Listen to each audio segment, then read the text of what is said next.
Ohio has new elected officials. We'll give you the results of yesterday's midterm election. Plus, how our visuals team captured Election Day. And in sports, two major Ohio teams are in action tonight. Newswatch starts right now. Broadcasting live from WOUB TV in Athens, this is Newswatch. After months of campaigning and what felt like endless campaign ads online and on TV, the 2018 midterm election is finally over. Good evening, I'm Ben Schwartz. Thanks for joining us. Here are the results of some of the races we've been watching the past several weeks. Athens City Schools will receive new buildings as early as 2020 due to Issue 3 passing yesterday, but it was a close race. 52% voted for the school levy, while 48% voted against it. Superintendent Tom Gibbs says he's grateful for the community for voting on the issue and understands why it was such a close race. I understand that some folks either felt like they couldn't afford the levy, which I understand. I wish that our system for funding schools was different than what it is, but just appreciate the support that we did receive from our voters. Gibbs says he already contacted the Ohio Facilities Construction Commission this morning to begin planning for the rebuilding of one of the elementary schools. Residents in the Alexander School District once again say no to their school levy. This is the 5th time in 3 years a school levy has been rejected. Residents were concerned over a raise in their income tax as well as poor communication between them and the school board. Fred Davis, president of the school board, says the decision can lead to job cuts across all schools. The biggest employer in the 5 townships we cover, so at some point it's going to start affecting local families and local jobs. A lot of people care a lot for their kids, but in this day and age it costs for programs and people have to understand that. It has made over $1 million in cuts over the last 2 years. Incumbent Jay Edwards won re-election last night to maintain his position as representative of Ohio's 94th House District. He won the race against Taylor Sappington, a Nelsonville native, along with Edwards. Edwards has been the district's representative since 2017, following his win in the 2016 election. In his time in office, Edwards has already sponsored a number of bills, including House Bill 360, which made schools work more to protect students from bullying, among a number of others. Sappington conceded to Edwards last night in a short Facebook post, mentioning that he spoke with Edwards on the phone before and congratulated him on a strong victory. Ohio has several new state officials, the majority of which are still Republicans. The new Secretary of State is Republican Frank LaRose, who won by almost 51%. Republican Dave Yost won the Attorney General's race by 52%. As for governor, the close race stayed that way until the very end. Republican Mike DeWine and running mate John Husted won 50.66% of the vote, while Democrat Richard Cordray and Betty Sutton received 46% of the vote. Ohio's Supreme Court, which was made up of all Republican judges, will now have 2 Democrats on the court. Michael Donnelly and Melody Stewart were elected yesterday. Stewart is the first black woman elected to the Ohio Supreme Court. Governor-elect Mike DeWine spoke about Ohioans coming together last night at the GOP watch party. We must work not as Democrats, not as Republicans, but as Ohioans.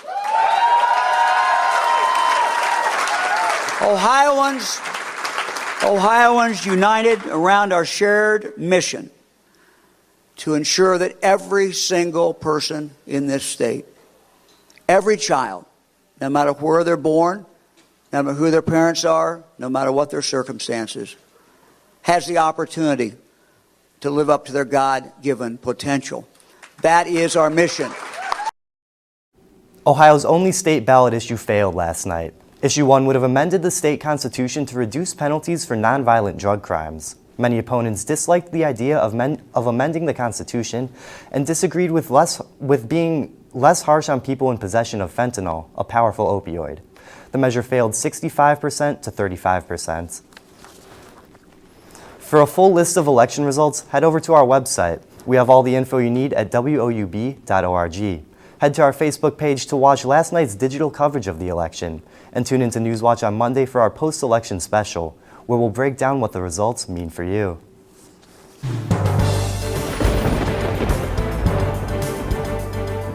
Good evening and welcome to the Newswatch Weather Center. I'm forecaster Adriana Davies, and today in Athens we saw a relatively mild day, and that will persist throughout the evening and into tomorrow as well. 31 is our low for Athens tonight, 28 up in Newark, so kind of chilly. You're going to need to grab that coat if you're running any errands after the sun sets tonight. As for our low, like I said, 32 in Athens, a chilly evening. Bundle up, but we will have some calm winds, which will make that wind chill stay right at about 32 degrees. So we don't have to worry about it getting any cooler this evening than 32 degrees.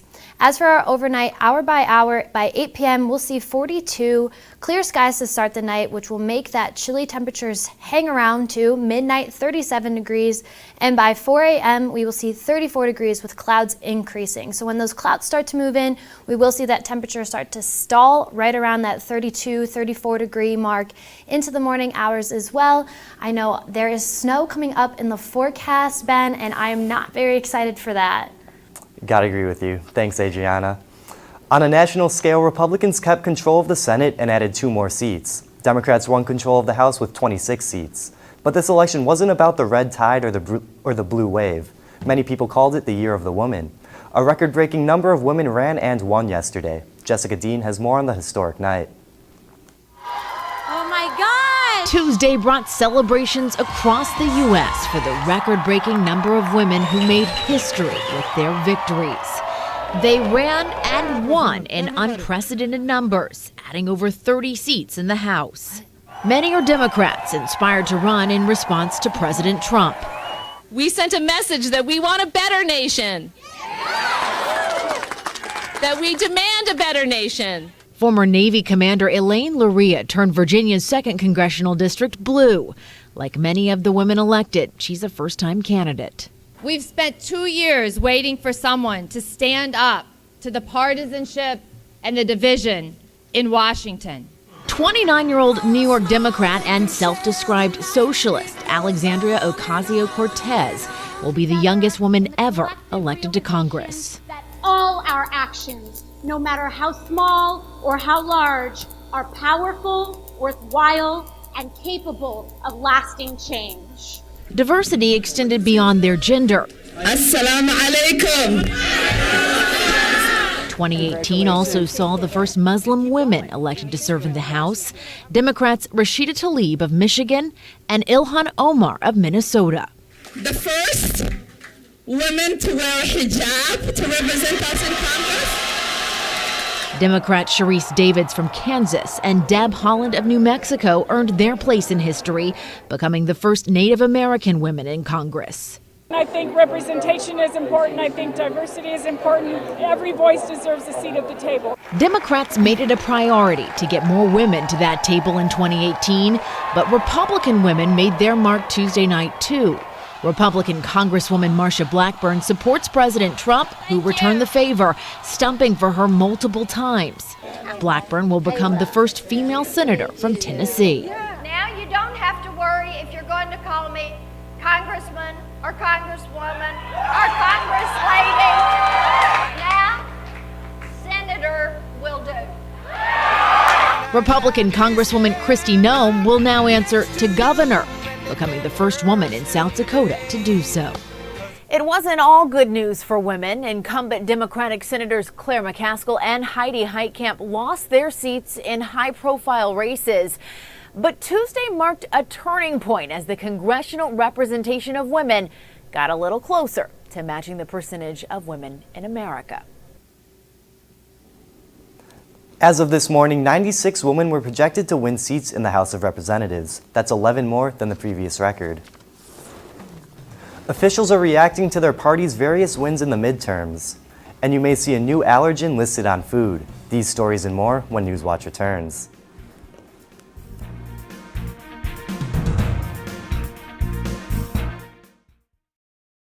This is what we've all been waiting for. The postseason is finally here. Many teams that made it this far are ready to rock. Yeah, it's win or go home for the guys on the gridiron, but Gridiron Glory still has a few more weeks before we end our season. Yeah, we'll have you covered through week 13, and there's still football to be played until then. Our social media team will have you covered. Twitter, Facebook, Snapchat, and YouTube content will keep you up to date. So, through all the excitement, remember there's nothing better than Friday nights and Gridiron Glory.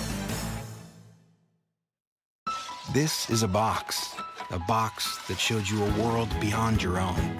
It was just a box, but the world has changed, and so have we. And now the box can be almost any size or shape. And you decide what you want to explore.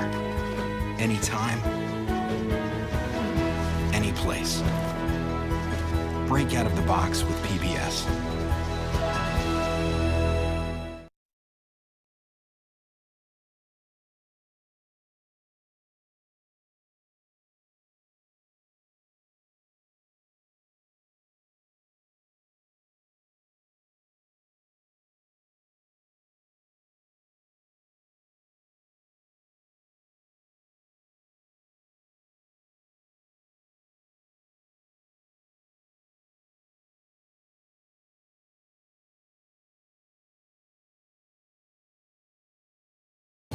I loved Ken Burns' series on the Civil War. It was deeply impacting. I love history. To have those stories told through these letters, through stories of love and loss, it rewrote the book on how to tell a story. When television was invented, there were a lot of people who had dreams about what it could do. I think PBS still aspires for and often succeeds at reaching the highest ideals of what television could be.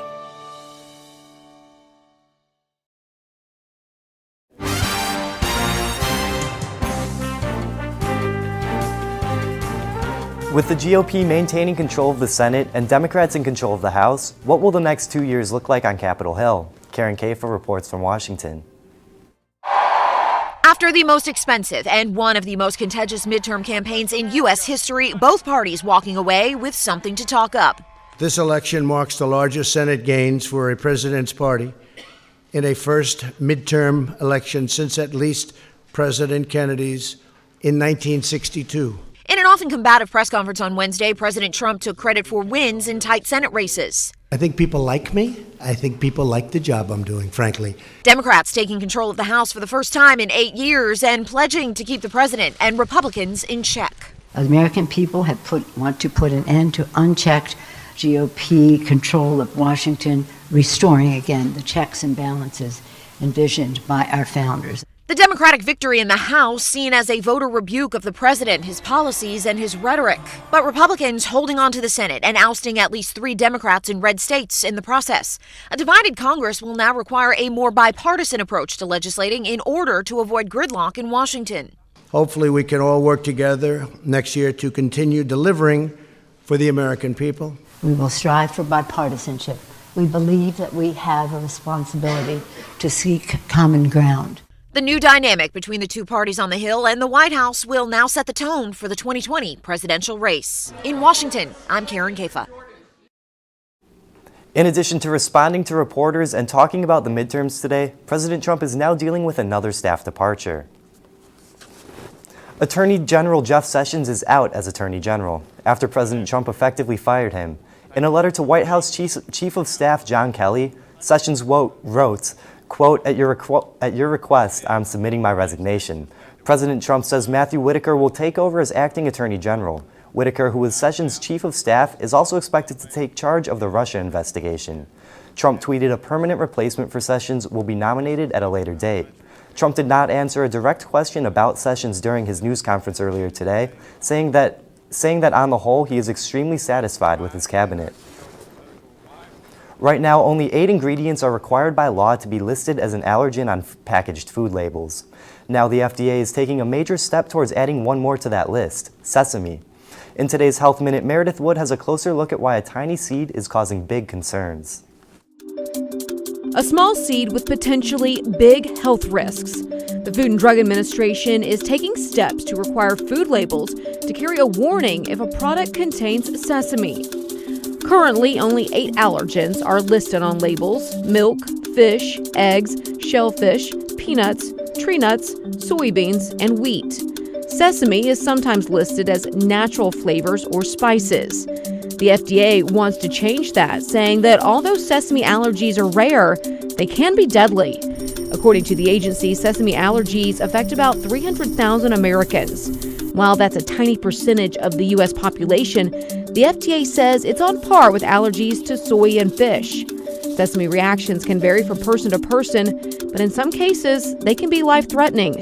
The possibility of such a severe reaction is what's prompting federal health officials to take action. The FDA says requiring a warning on labels may prevent serious allergic reactions and even deaths. The agency is still gathering information from nutritionists, allergy experts, and other health officials to get a complete understanding of the risks and impacts of changing laws.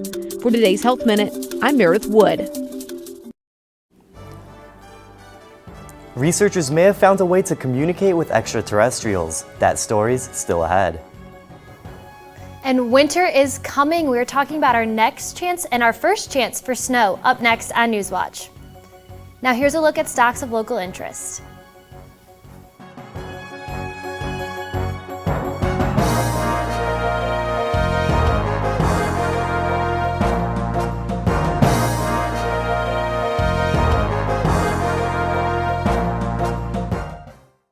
WOUB is member-supported public television. Your contribution keeps WOUB available in your community. Become a member with a gift of $60 or more for access to stream more than 1,000 of your favorite PBS programs through WOUB Passport. Programs like Nature, Sherlock, and all episodes of Downton Abbey and Victoria. Pledge now at woub.org. And thank you. I love PBS because at the heart of everything PBS does is education. I use PBS not only in my home, but also in my classroom. It's kind of the idea of being the great equalizer for learning and for education. I'm a lifelong learner, and PBS has always been part of that journey for me. I love PBS because PBS supports teachers. They know what works for kids and what's best for kids, and that's why I love PBS. What are you doing? Possibilities. Your day is filled with them. Reach up, energy in the fingertips, collapse. TV, play Downton Abbey. And PBS helps everyone discover theirs.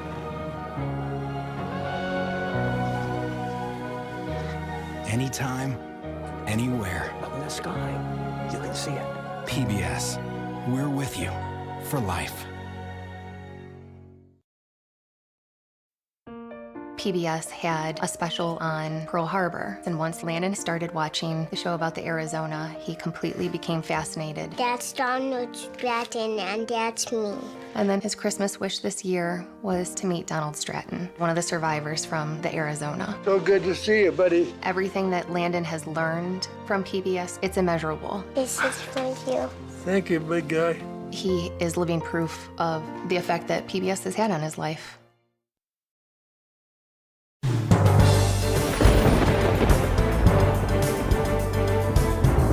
Good evening and welcome back to the Newswatch Weather Center. I'm forecaster Adriana Davies. And right now in Athens, we're looking at 46 degrees with humidity at 68% with some light wind. So it's going to keep that temperature right at 46 degrees as well. As for today, our high was 52 degrees and our normal is right around 58. So we're sitting a little bit below average, which I was kind of surprised to see.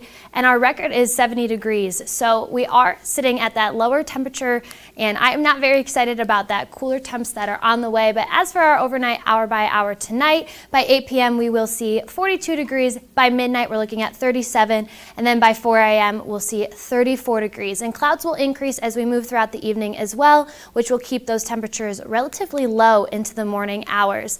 At the bus stop we're looking at 32 degrees. Dress in layers. It's going to be a cool start to the day, but as soon as that sun rises, we will see a day like today. As for tomorrow, our hour by hour, 36 degrees by 8 a.m. I know I have a 9 a.m., so I'll be bundled up, but by noon, we'll need to peel those layers off. 48 degrees by noon tomorrow, and then by 4 p.m. we're looking at 49 degrees. It will start to warm up as the sun goes up, and then we'll see that sun-cloud mix start to set in right around 4 p.m. tomorrow. Relatively clear skies as well. So 51 as our high. Clear skies, like I said, similar today in the way that the forecast was. So cooler temperatures to start, but a nice day as we move throughout the day. northeast winds at 0 to 5 miles an hour. Taking a look at our precipitcast, though, we are going to stay dry into tomorrow, and then into tomorrow night, we'll see this mess of a weather system start to move into our area, and then by Friday, it's just a mix of rain and snow, and we'll see some rain into the morning and then possibly even some snow chances as we move into Friday evening and Saturday morning. So it's going to be a nasty weekend ahead for us. Taking a look at our 7-day forecast, though, you can see that rain chance at 30% on Thursday, 51 degrees.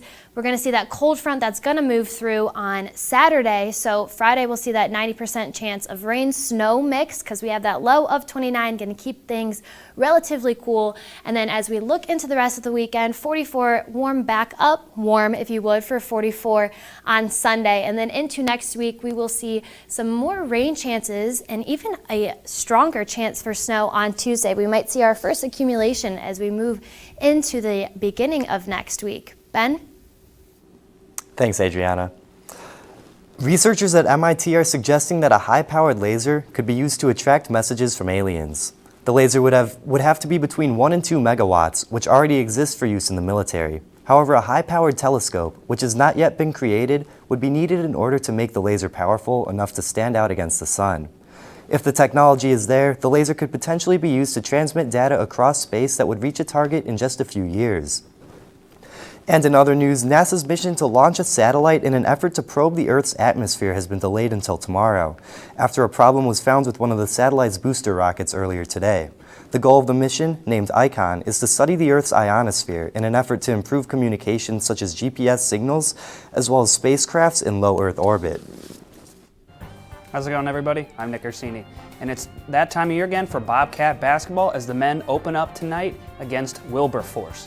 Plus, it's the annual Battle of the Bricks matchup in Oxford. A quick preview before the game starts at the top of the hour, all coming up next on Newswatch. And be sure to stay tuned to WOUB. Here's a look at what's coming up tonight on your public television station.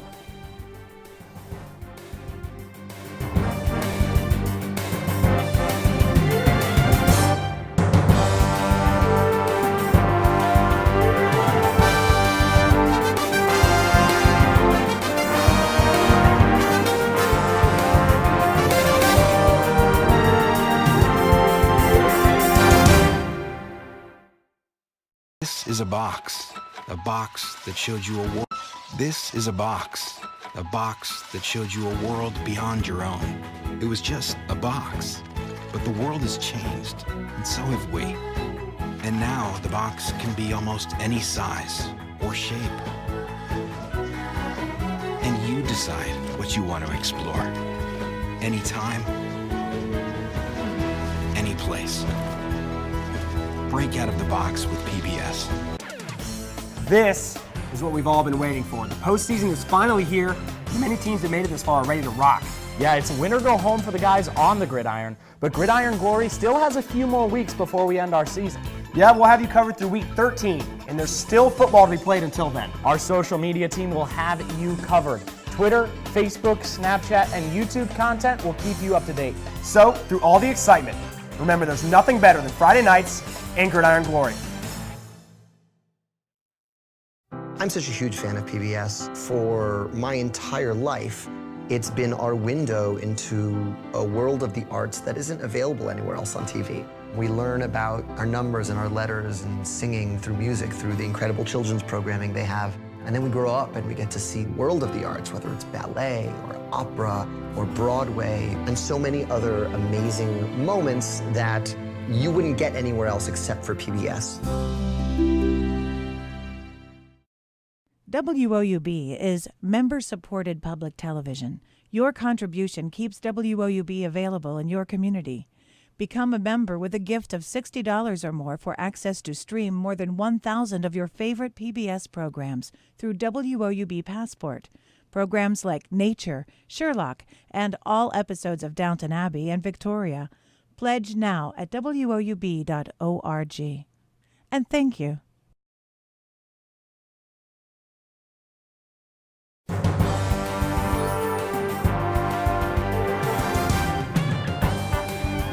The Ohio men's basketball team had a scrimmage on Saturday, but now it is time for the regular season to begin with a matchup against Wilberforce.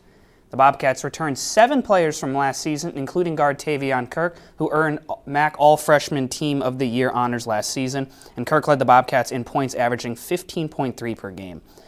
Ohio also returns Doug Taylor and Gavin Block, as well as senior guard Jordan Dardis and forward Jason Carter.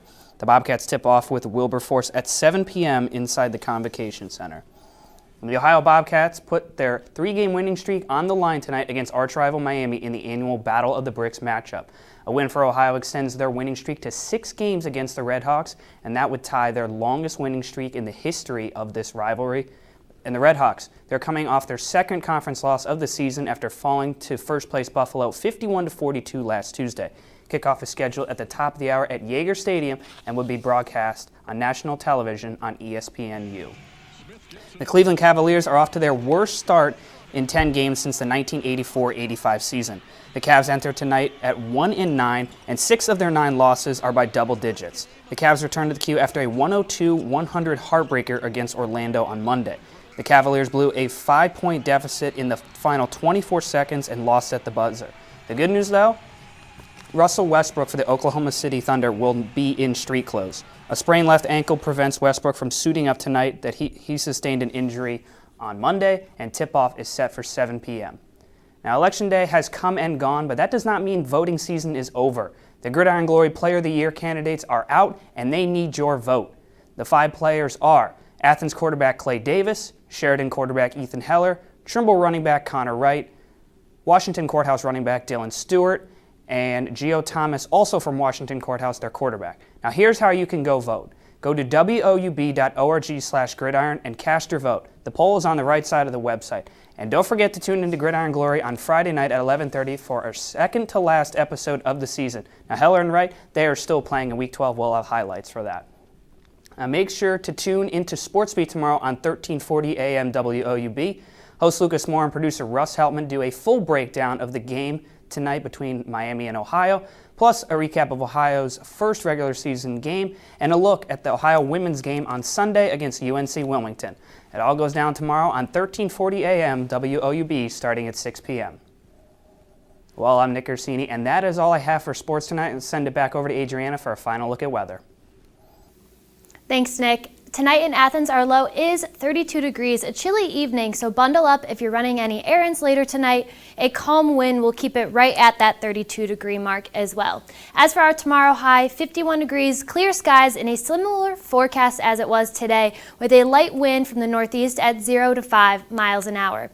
Taking a look at our 7-day forecast ahead, you can see our first chance for snow on Friday night into Saturday morning. And then we will see a stronger chance for some accumulations, possibly even into Tuesday, into next week. Ben?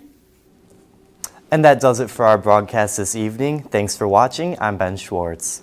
Stay tuned for the PBS NewsHour coming up next. But first, here's a look at Election Day. Here's a look at Election Day photos from our visual team.